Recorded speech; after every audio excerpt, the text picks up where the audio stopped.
दोस्तों, motivational tales में आपका स्वागत है। आज की कहानी बहुत ही खास और दिल छू जाने वाली कहानी है। शुरू करते हैं आज की कहानी। कैसी हो ताईसा? घर में घुसते ही कला ने अपने ससुराल के पड़ोस में रहने वाली ताईसा सावित्री देवी को प्रणाम किया। सावित्री देवी छोटी उम्र में ही विधवा हो गई थी। वो अपने घर में अकेली रहती थी। उनके कोई आद औलाद नहीं थी, पर उन्होंने गांव के हर बच्चे को अपनी औलाद मान लिया था। हर किसी के सुख दुख में वह साथ देती थी। गांव मानिकपुर में वो हर किसी के लिए एक प्रेरणा स्रोत थी। गांव की हर बच्ची को वह सिलाई, कढ़ाई, बुनाई की शिक्षा देती, उन्हें अपने पैरों पर खड़ा करने की यथासंभव कोशिश करती। मानिकपुर एक छोटा सा राजस्थान का गांव है, जहां कला कभी दुल्हन बनकर आई थी। ये ब्याह का सुंदर सा जोड़ा पहन, हाथों भर भर चूड़ियां, पैरों में महावर, हाथों में मेहंदी, नाक में ये बड़ी नथ कि पूरा चांद ही उसमें से झांक रहा हो। मांग में माथे से लेकर पीछे सिर तक जो सिंदूर भरा था, मानो किसी छोटी सी गुड़िया को ही सजाकर दुल्हन बना दिया हो। उम्र ही क्या थी कला की? 13-14 बरस की रही होगी जब उसको ब्याह दिया गया था। जल्द ही 2 बच्चों की माँ भी बन गई। बेचारी छोटी सी उम्र में ही जिम्मेदारियों से घिर गई। शायद ससुराल का दूसरा नाम ही जिम्मेदारी होता है। पर कला ने धीरे धीरे सब सीख लिया। हर रीति, हर रिवाज वो दिल से करती, पर ससुराल वालों को फिर भी कहीं ना कहीं कोई कमी लगती। उसे ताने देते, उल्हाना देते, क्योंकि कला एक गरीब घर की बेटी थी और दहेज में कुछ खास सौगात संग में न लाई थी। पर कला को हर कदम पर हिम्मत अपने पति से मिलती। वह उसे बेहद प्यार करता, हर मुश्किल में उसके साथ खड़ा होता। जब कभी कला ससुराल वालों के व्यवहार को लेकर उदास होती, तो उसे समझाता कि बावली, तू क्यों फिक्र करे है, मैं हूं ना तेरे साथ, सब संभाल लूंगा। कला को भी उसके साथ से बहुत हिम्मत मिलती।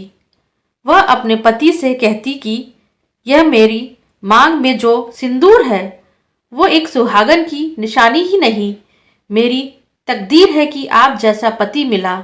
आपका प्रेम ही मेरी ताकत है, जो मुझे अपने हक की हर लड़ाई लड़ने के लिए मजबूत करता है।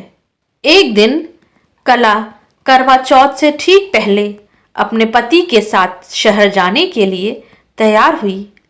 बहुत खुश थी, शहर जाने के लिए बहुत उत्साहित थी।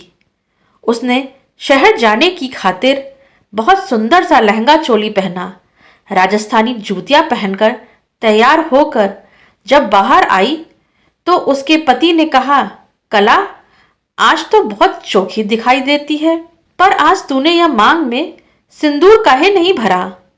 चल कोई ना, ऐसे ही चल, घनी देर हो रही है। इतना सुनकर कला परेशान हो जाती है।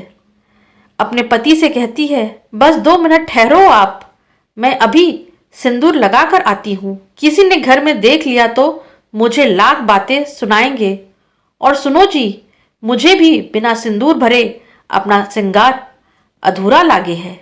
कहकर कला अंदर कमरे की तरफ दौड़ कर जाती है और मांग में सिंदूर भरती है।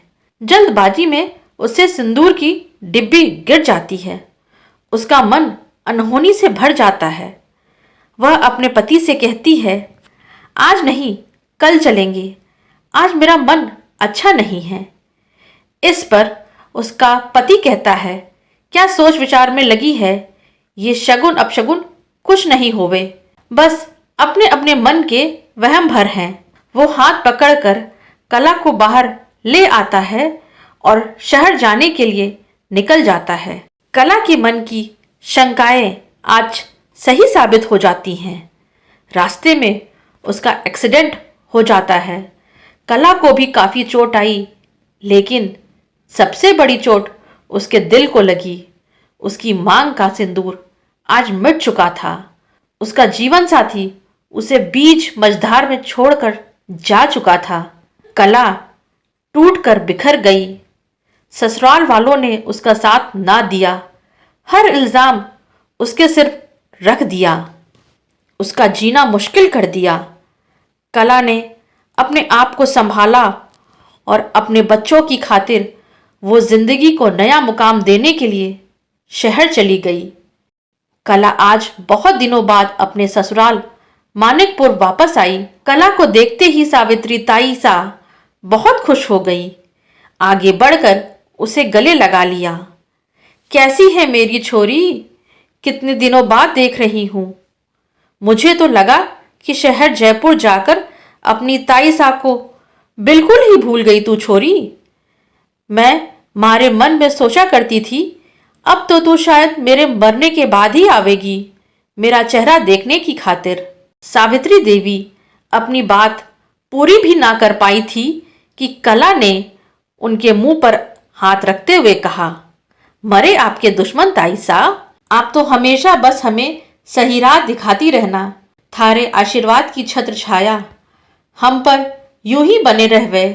बस ईश्वर से यही चाहते हैं। चल चल छोरी, अब ज्यादा बात न बना तू। बता अब दोनों बालक बच्चे कैसे हैं थारे? छोरी तो अब घनी बड़ी हो गई होगी। छोरा भी अब तो 4-5 बरस का हो लिया होगा। स्कूल जावन लागा होगा। जरा यूं तो बता कि तू क्यों ना लाई बालकड़ ने? देख लेती तो कलेजे को ठंडक पड़ जाती। और बता तेरा काम कैसा चल रहा है? गुजर बसर तो तेरी अच्छे से हो रही है ना छोरी? सब भला चंगा चल रहा है ताईसा। बस यूं समझ ले ईश्वर के साथ साथ तेरा ही आशीर्वाद है जिसने किस्मत को धता बताते हुए आज कामयाबी की दहलीज पर लाकर खड़ा कर दिया है थारी छोरी को। मैं आज ताईसा इसलिए आई हूं कि तू अब से हमारे साथ ही रहेगी। यूं तुझे अकेले रहने की अब कोई जरूरत ना है ताईसा। अब तेरी बेटी कला अपने पैरों पर खड़ी हो चुकी है। अब किसी की दया की मोहताज नहीं थारी बेटी ताईसा। तुझे याद है ना ताईसा? यदि तू ना होती तो जय तेरी लाडो कब की मर गई होती। याद है ना तुझे जब मेरे पति का असमय ही देहांत हो गया था? गोदी में 6 महीने का छोरा था और मेरी छोरी कुल 5 बरस की थी। मैं तो किस्मत को कोस रही थी। साथ साथ मेरे ससुराल वाले मुझे कोस रहे थे। वे अपने बेटे की मौत का जिम्मेदार मुझे मानते थे क्योंकि उस एक्सीडेंट में उनका बेटा सर पर चोट लगने की वजह से खत्म हो चुका था और मैं अभागन बच गई थी। मैं तो जिंदा लाश बन गई थी। पढ़ी लिखी ज्यादा ना थी। हर तरफ मुझे सिर्फ अंधेरा ही नजर आवे था। उस अंधेरे में बस एक ही रोशनी की किरण नजर आवे थी और वो तू थी ताईसा, जिसने मुझे रास्ता दिखाया, मुझसे मेरी पहचान कराई, मेरे हुनर से मुझे मिलवाया, हर एक से लड़ी मेरी खातिर। सच कहूं ताईसा, तेरी सिखाई सिलाई कढ़ाई में मुझे पारंगत तो तूने करा ही दिया था, पर इस अपनी बेटी कला का उसके अंदर छिपी कला से परिचय तूने ही करवाया।